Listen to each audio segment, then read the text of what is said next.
The dust never settled in Hope's Crossing, a town so small it barely deserved a name on any map of the Arizona Territory. It was 1873, and the summer heat had turned the earth into cracked leather, splitting open like old wounds that refused to heal. In a crooked little house at the edge of town, where the wooden fence leaned so far it looked ready to collapse into the dirt, lived a woman who had learned that hope was a dangerous thing to carry in your heart. Sarah McAllister had been a widow for 2 years, though it felt like a lifetime. Her husband James had died when his horse threw him during a storm, leaving her alone with nothing but debts and a tiny piece of land that wouldn't grow anything but weeds and regret. She was 26 years old, but her hands were rough as tree bark, and her face had taken on the weathered look of someone who'd lived twice as long.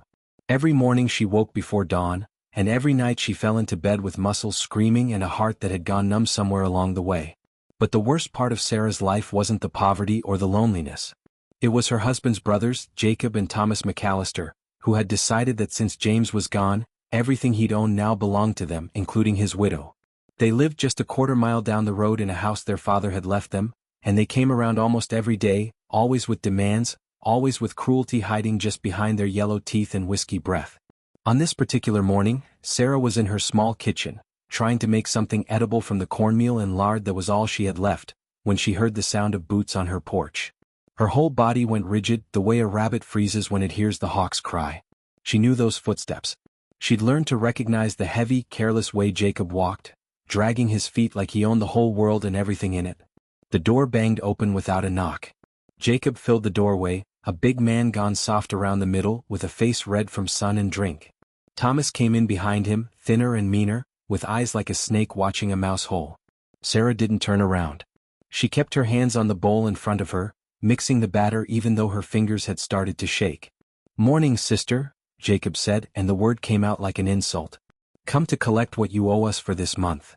Sarah's jaw tightened. "I don't owe you anything. This land is mine. James left it to me." Thomas laughed, a sound like gravel in a can. "Ain't no law that says a woman can own property when there's men in the family to take care of it.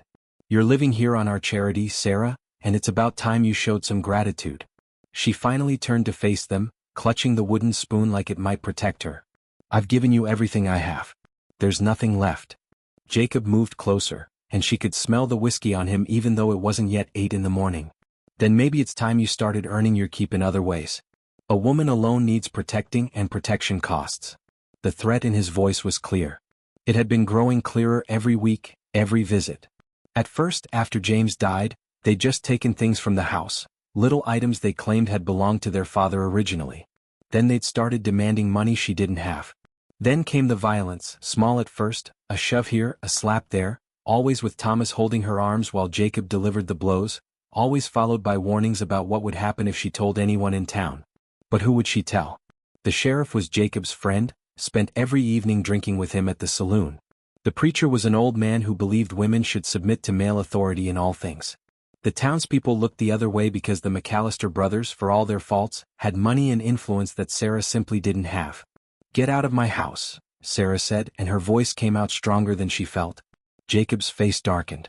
He reached out and grabbed her wrist, squeezing until she dropped the spoon. "Your house? This ain't your house, woman. Nothing here is yours." Thomas moved to her other side, and Sarah knew what was coming. It always followed the same pattern. They'd hit her until she fell, then they'd take whatever they wanted and leave her bleeding on the floor. She'd learned not to scream because it only made them angrier. She'd learned not to cry until they were gone. She'd learned not to fight back because that just gave them an excuse to hit harder. But today something in her refused to accept it. Maybe it was the way the morning light came through the window, reminding her of better days when James was alive and the world hadn't yet turned so cruel. Maybe it was just that a person can only take so much before something inside them breaks or transforms into something harder, something that won't bend anymore. "I said get out," she repeated, and this time she grabbed the iron skillet from the stove. Jacob laughed, but there was surprise in it. "You gonna hit me with that, Sarah? You think that's gonna stop what's coming?" She raised the skillet, her arms trembling but her eyes steady. "I think if you touch me again, one of us is going to the doctor and one of us is going to jail, and I don't much care which is which anymore." For a long moment, nobody moved. Thomas had his hand on her shoulder, Jacob was reaching for the skillet, and Sarah was calculating whether she could actually swing it hard enough to do damage before they overpowered her. The air in the little kitchen felt thick enough to choke on. Then came the sound of a horse outside, and a voice called out, deep and commanding, with an accent that marked the speaker as educated and probably wealthy. "Mrs. McAllister? I'm looking for Mrs. Sarah McAllister." Jacob's grip loosened just slightly. Thomas let go of her shoulder and moved toward the window to look out. Sarah used the moment to step back, still holding the skillet, her heart hammering so hard she thought it might break right through her ribs. Through the window she could see a man dismounting from a beautiful chestnut mare. He was tall, dressed in fine clothes that looked out of place in Hope's Crossing, with dark hair touched with silver at the temples and a face that was handsome in a stern, weathered way. He moved like someone who'd spent his whole life on horseback, comfortable and confident. "Who the hell is that?" Jacob muttered. "That's William Drake," Thomas said, and his voice had gone quiet with something that might have been fear or respect or both. "The cattle baron from the North Range. What's he doing here?" Sarah had heard of William Drake. Everyone in the territory had heard of him. He owned more land than some eastern states, ran cattle by the thousands, and had a reputation for being fair but absolutely ruthless with anyone who crossed him. He'd built his fortune from nothing after the war, and now he was one of the richest men in Arizona. But she'd never seen him, never had any reason to think someone like him would know her name, let alone come looking for her. The knock on the door was firm but polite.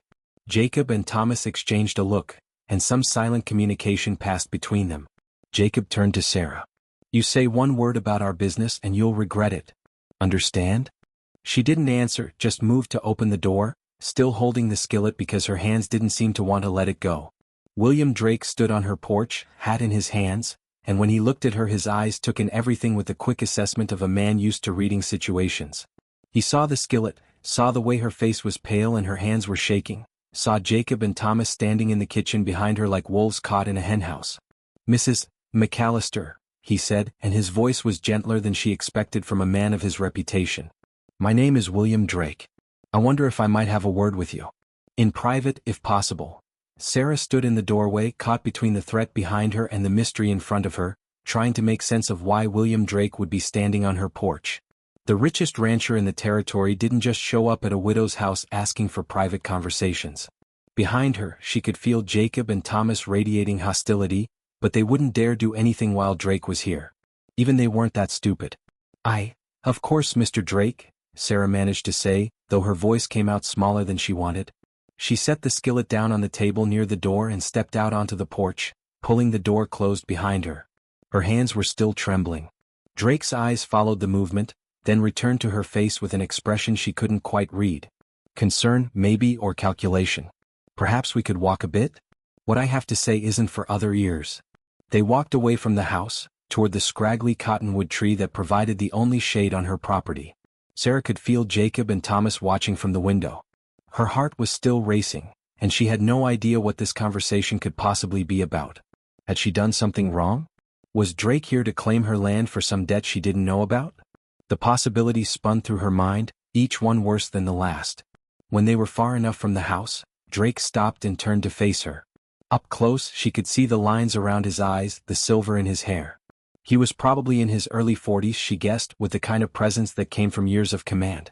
But his eyes, when they met hers, held something unexpected. Kindness, maybe, or at least a willingness to see her as a person rather than an obstacle or a possession.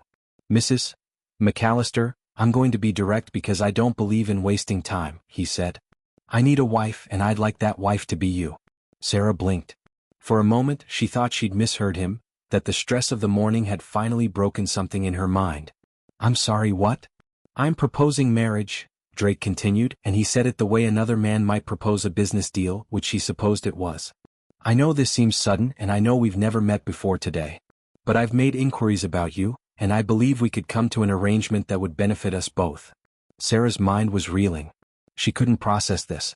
An hour ago she'd been mixing cornmeal, and now the richest man in the territory was proposing marriage to her like he was ordering supplies from the general store. "Mr. Drake, I don't understand. Why would you, why me?" Drake looked back toward her house, where she knew Jacob and Thomas were still watching. "I know about your situation, Mrs. McAllister. I know about your husband's brothers and how they've been treating you. I know you're alone and unprotected, and I know they're getting bolder." Shame washed over Sarah, hot and bitter. Of course he knew. Probably the whole town knew and just didn't care enough to help. "If you know all that, then you know I've got nothing to offer a man like you. I'm poor, I'm being squeezed out of what little I have, and I come with problems you don't need. On the contrary, Drake said, you have exactly what I need. I need a wife who understands hardship, who won't faint at the sight of blood or hard work, who has steel in her spine. I've watched plenty of society women come west and crumble within months. You've survived 2 years of hell and you're still standing. Still fighting from what I saw in there. He nodded toward the skillet comment. But why do you need a wife at all? Sarah asked. A man like you could have anyone. Drake's jaw tightened slightly. I have a daughter. Elizabeth. She's 8 years old and she needs a mother. My wife died 3 years ago, and I've been raising Elizabeth alone, but it's not enough. She needs a woman's guidance, a mother's love. The ranch hands are good men, but they can't teach her what she needs to know. And I. He paused, and for the first time since he'd arrived, he looked uncertain. I'm not good at the softer things. I can run a ranch, manage cattle, negotiate with buyers and fight off rustlers. But I can't braid hair or teach manners or help her understand the world the way a mother can. Sarah felt something shift in her chest. She'd always wanted children, but she and James had never been blessed. The thought of a little girl who needed a mother touched something deep and painful. Why not find someone who loves you? This sounds like you're hiring a governess, not choosing a wife. Because love is a luxury, Mrs. McAllister, and what we both need right now is practical solution to practical problems, Drake said bluntly. You need protection and security. I need a wife who can be a mother to my daughter and manage a household. If affection comes later, then we'll count ourselves fortunate. If it doesn't, we'll still both have what we need. It was the most unromantic proposal Sarah could imagine, and yet there was something almost refreshing about the honesty of it. No pretty lies about love at first sight, no false promises. Just a straightforward arrangement between two people who needed something from each other.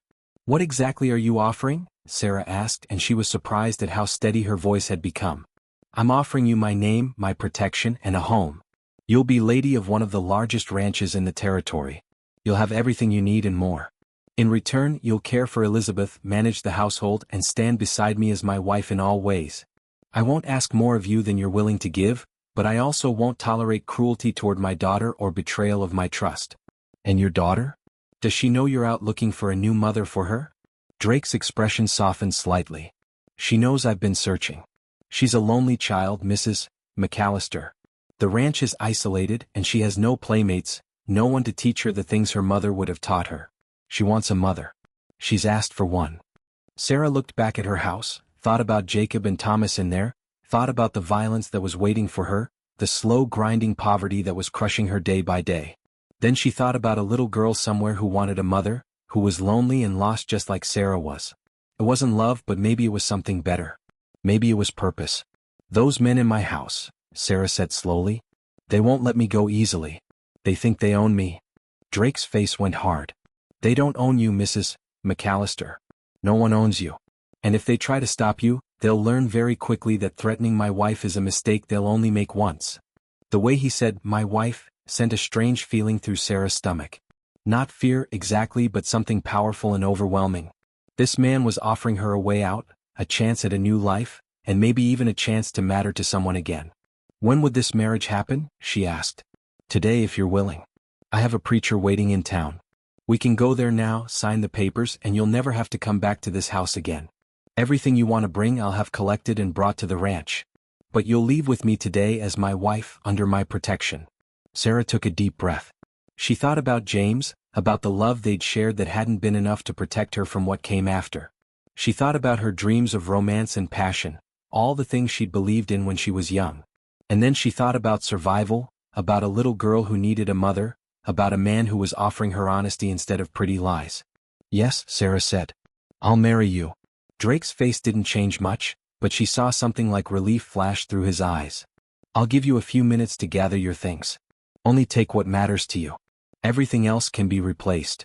Sarah nodded and walked back toward the house. Jacob and Thomas were still inside, and when she entered, they both turned on her like dogs on a bone. What did he want? Jacob demanded. Sarah looked at them both, these men who'd made her life hell, and felt a strange calm settle over her. He asked me to marry him. And I said yes. The silence that followed was profound. Thomas recovered first. You can't do that. You're James's widow. You belong to this family. "I don't belong to anyone," Sarah said, and she moved past them to her bedroom. She pulled out the small trunk from under her bed and began packing the few things she cared about. Her mother's Bible. The quilt her grandmother had made. The photograph of her and James on their wedding day. A handful of clothes that weren't completely worn through. Jacob followed her, his face purple with rage. "You walk out that door with him and you'll never be welcome back. You understand me? We'll burn this house down, we'll tell everyone in town what you really are." Sarah turned to face him. "Go ahead. Tell them I'm a woman who chose protection over abuse. Tell them I chose dignity over being beaten in my own kitchen. I'm sure they'll be shocked." She pushed past him and carried her trunk to the front room. Thomas blocked the door. "He'll get tired of you, Sarah. Men like that don't marry women like you for keeps. He'll use you up and toss you aside, and when he does, don't come crying back here." "Move," Sarah said quietly. "Or what? You gonna hit me with that skillet?" The door opened from outside and William Drake stepped in. He didn't raise his voice, didn't make any threats. He just looked at Thomas with eyes gone cold as winter ice. "The lady asked you to move." Thomas moved. Drake took Sarah's trunk from her hands and gestured for her to go first. As she stepped out into the sunlight, she heard Jacob call after her, "You're making a mistake, Sarah. You hear me? You'll regret this." But Sarah didn't look back. She walked to Drake's horse, let him help her mount behind him, and wrapped her arms around his waist as they rode toward town. Behind her, her old life was already fading like a bad dream. Ahead of her was a future she couldn't imagine, a little girl she hadn't met, and a man who'd offered her honest partnership instead of empty promises. As they rode, Drake spoke over his shoulder. "Elizabeth is nervous about meeting you. She's been hurt before by people who promised to stay and then left. I need you to know that if you do this, you're committing to her as much as to me. She's been through enough loss."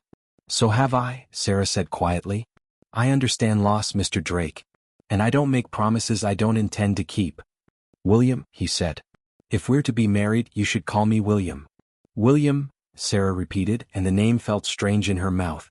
"And you should call me Sarah." They married an hour later in the small church at the center of town, with the preacher reading the words in a hurry because William had paid him extra to not ask questions. There were no guests, no celebration. Just a short ceremony, signatures on paper, and then they were married. Sarah McAllister became Sarah Drake, and her whole world changed in the space of 15 minutes. The ride to Drake's ranch took 3 hours. They traveled north through countryside that gradually shifted from desert scrub to grassland, following a river that ran clear and cold from the mountains. Sarah watched the landscape change and felt like she was traveling to another world entirely.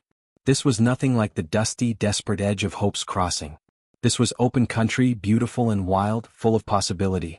When they finally crested a hill and Sarah saw the ranch spread out below them, she couldn't help but gasp. The main house was huge, 2 stories of solid timber and stone, with a wide porch that wrapped around 3 sides. There were outbuildings everywhere, bunkhouses, barns, stables, storage sheds, corrals full of horses. And in the distance, she could see cattle scattered across the grassland like dark moving clouds. "This is your home now," William said, and there was pride in his voice. "Everything you see is yours as much as mine." The house was even more impressive up close. Sarah had never been in a place so grand, with real glass in all the windows and wood floors that had been polished until they gleamed. William helped her down from the horse and handed the reins to a young man who'd come running from the stables. He nodded to several ranch hands who'd stopped their work to stare at the woman their boss had brought home, but William didn't stop to make introductions. He led Sarah straight toward the house. "Elizabeth will be inside," he said, and for the first time since Sarah had met him, he sounded uncertain. "She's probably been watching from the window since we came over the hill." Sarah's stomach twisted with nervousness. She was about to meet the child who would be her daughter, at least in name and responsibility if not in blood. What if the girl hated her? What if Sarah didn't know how to be a mother? She'd never had the chance to learn. The front door opened before they reached it, and a woman stepped out. She was older, maybe 60, with gray hair pulled back in a severe bun and the kind of face that had forgotten how to smile decades ago. She looked Sarah up and down with obvious disapproval. "Mrs. Cooper, this is my wife, Sarah," William said, and Sarah heard the warning in his tone. "Sarah, Mrs. Cooper has been managing the household and looking after Elizabeth since my first wife passed." "Ma'am," Sarah said, trying to sound confident despite feeling completely out of her depth. "Mrs. Cooper's lips pursed like she'd tasted something bitter. "I wasn't informed we'd be having a new mistress today, Mr. Drake." That's because I didn't require your approval, Mrs. Cooper. Now where is Elizabeth? In her room as always.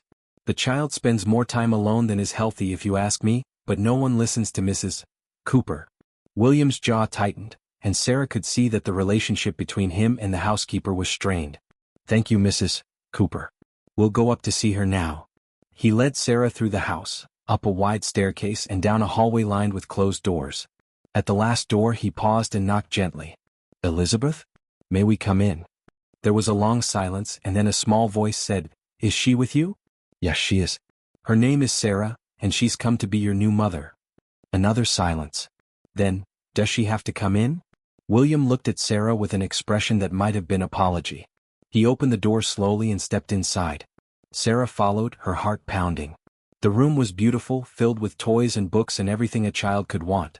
But sitting on the window seat, pressed against the glass like she wanted to disappear through it, was the smallest, saddest little girl Sarah had ever seen.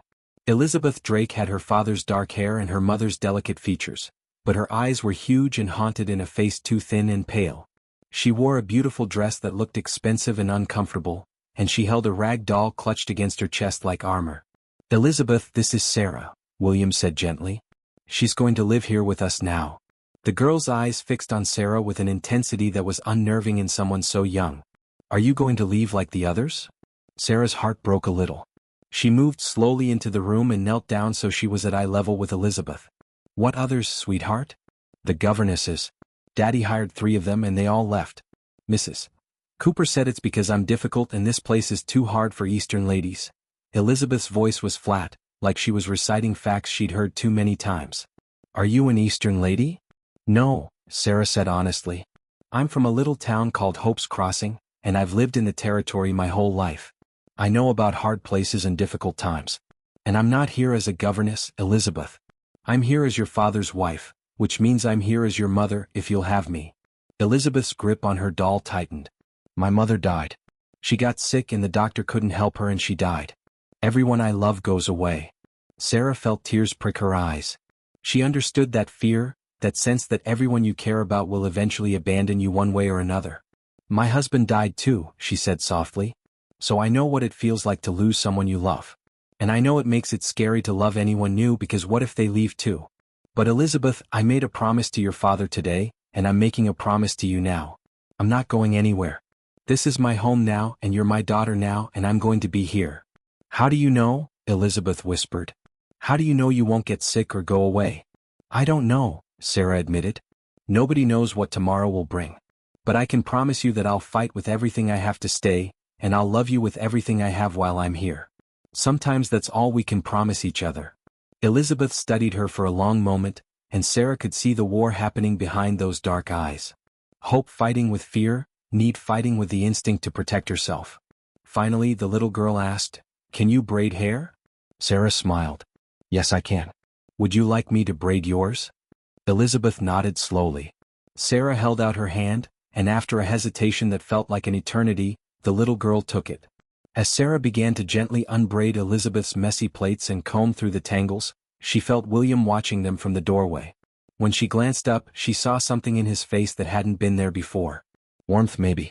Gratitude. Oh. The first weeks at the ranch were an adjustment Sarah couldn't have prepared for. The house was enormous, the responsibilities were overwhelming, and Mrs. Cooper made it clear at every opportunity that she didn't think Sarah was qualified to be mistress of such a grand establishment. The housekeeper had been in charge for 3 years, and she didn't appreciate someone coming in to disrupt her careful systems. But Sarah had survived worse than a disapproving housekeeper. She watched and learned, asked questions when she needed to, and slowly began to understand how the household worked. She learned which ranch hands could be trusted with what tasks, learned the rhythms of the ranch, learned where everything was kept and how William liked things done. More importantly, she focused on Elizabeth. The little girl was hungry for attention and affection but terrified of showing it. She would test Sarah constantly, pushing boundaries to see if Sarah would get angry and leave like the governesses had. But Sarah had been tested by experts in cruelty, and a lonely 8-year-old wasn't going to drive her away. Slowly, Elizabeth began to trust her. It started with the hair braiding, which became a morning ritual. Then Elizabeth started showing Sarah her favorite places on the ranch, the secret spots where she went to be alone. Then came the questions, Endless questions about Sarah's life before, about her own mother, about love and loss and whether things would ever feel safe again. And Sarah answered honestly, never talking down to the child, never pretending that life was simple or safe. They were both wounded creatures learning to trust again, and somehow that made it easier. William watched this transformation with something like amazement.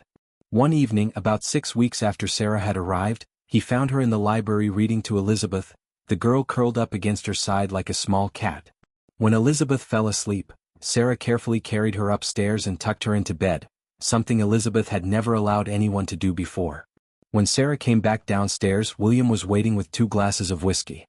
He handed her one. "I didn't think it was possible," he said quietly. "What wasn't possible? That she would ever be happy again. That she would ever trust anyone again. But she trusts you, Sarah. She loves you." Sarah took a sip of the whiskey, feeling the burn.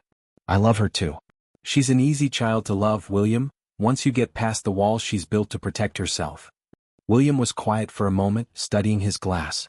"I need to tell you something.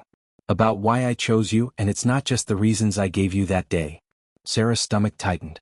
"All right. I knew about what Jacob and Thomas were doing to you. Not just suspected, knew. I'd seen evidence of it, heard stories. And I knew no one in Hope's Crossing was going to help you." He looked up at her, his eyes dark with something that might have been guilt. "I could have intervened sooner. Could have sent my men to stop them. But I waited." "Why?" Sarah asked, though part of her already knew. "Because I needed you to be desperate enough to say yes to my proposal. If I'd rescued you first, you might have felt like you owed me, or you might have refused out of pride. But if I offered you escape in the moment you needed it most, you'd accept. It was calculated, Sarah, and it was cold, and I'm not proud of it." Sarah should have been angry. By any reasonable standard, she should have been furious that he'd let her suffer when he could have stopped it. But she'd lived too long in a hard world to have room for that kind of anger. "You did stop it," she said finally. "You gave me a way out when no one else would. You gave me Elizabeth and a home and safety. I'm not going to fault you for the timing. You're a remarkable woman, Sarah Drake. I'm a practical woman who's learned that survival sometimes matters more than pride. And you've kept your promises to me, William. You've given me everything you said you would." William set his glass down and moved closer to her. "There's one part of our arrangement we haven't discussed. We married for practical reasons, but we are married, Sarah. In every legal and social sense. I've been patient because I wanted you to feel safe here first, but I need to know, are you willing to be my wife in all ways?" Sarah felt her cheeks heat. They'd been living in the same house for weeks, but William had given her her own bedroom and hadn't pushed for anything more than conversation. She'd been grateful for the space, but she'd also been aware of him, of the way he looked at her sometimes when he thought she wasn't paying attention. "I think," she said slowly, "that we've built something real here. Maybe it started as an arrangement, but it's become more than that. Elizabeth needs both of us. The ranch needs both of us. And maybe we need each other too." William reached out and took her hand, the gesture surprisingly gentle for a man with such rough hands. "I want you to know that you have a choice, Sarah. Always. This isn't like your house in Hope's Crossing, where men thought they could take what they wanted from you. Anything that happens between us happens because we both want it." Sarah looked at their joined hands, thought about the strange journey that had brought her here. 2 months ago she'd been beaten down and hopeless, and now she was standing in a beautiful house with a man who respected her and a daughter who loved her. It wasn't the romantic love story she dreamed of when she was young, but maybe it was something better. Maybe it was real. "I want to be your wife, William," she said. "In all ways." What followed was tender and careful, nothing like the violence she'd known. William treated her like she was precious, something to be cherished rather than used, and in his arms Sarah finally understood what it meant to be valued. They made love that night, and it sealed something between them that had been building since the day they met. Afterward, lying in the darkness with his arm around her, William said, "I need to tell you something else. About Jacob and Thomas." Sarah went still. "What about them?" "They tried to come after you. About 2 weeks after we married. They rode out here making threats, saying you'd stolen property that belonged to them, demanding I return you or compensate them for their loss." "What did you do?" Sarah whispered. "I explained to them very carefully that you were my wife and under my protection, and that if they ever came near you again or spoke your name in a way I didn't like, I would have them arrested for assault and make sure they spent a very long time in prison. Then I had my men escort them off my property with the suggestion that they might want to consider moving somewhere very far away." Sarah felt tears slip down her cheeks. "Thank you. You don't need to thank me for protecting what's mine, Sarah. And you are mine now just as I'm yours. That's what marriage means. The seasons changed. Summer gave way to fall, and Sarah learned the rhythms of the ranch through all its moods. She learned to manage the household finances, to plan meals for 30 ranch hands, to handle the social obligations that came with being married to one of the most powerful men in the territory. Mrs. Cooper eventually warmed to her, or at least stopped actively undermining her, once she realized Sarah wasn't going to be driven away. Elizabeth blossomed. The sad, withdrawn child became bright and curious, always asking questions, always wanting to help with everything. She followed Sarah around the house, helped her in the garden Sarah had planted, and chattered endlessly about everything and nothing. She called Sarah Mama now, and every time she said it, Sarah's heart swelled. And William surprised Sarah every day. Beneath the stern rancher was a man who could be surprisingly gentle, surprisingly funny when he let his guard down. They would sit together in the evenings after Elizabeth went to bed, talking about everything from ranch business to philosophy to their hopes for the future. He taught her to ride better, to shoot, to read the weather and the land. She taught him to be softer with Elizabeth, to show his feelings more, to trust that love didn't make you weak. One night, almost a year after their marriage, Sarah was getting ready for bed when William came up behind her and wrapped his arms around her waist. "Do you remember what you said to me when I first proposed?" he asked. "About how I should have found someone who loved me?" "I remember. I think I did find someone who loves me," he said quietly. "I just didn't know it yet." Sarah turned in his arms to face him. "You did. And I found someone who loves me too. Funny how these things work out." William kissed her, and it was nothing like their first careful kisses. This was deep and passionate, full of a year's worth of growing affection and trust and genuine love. When they finally broke apart, he rested his forehead against hers.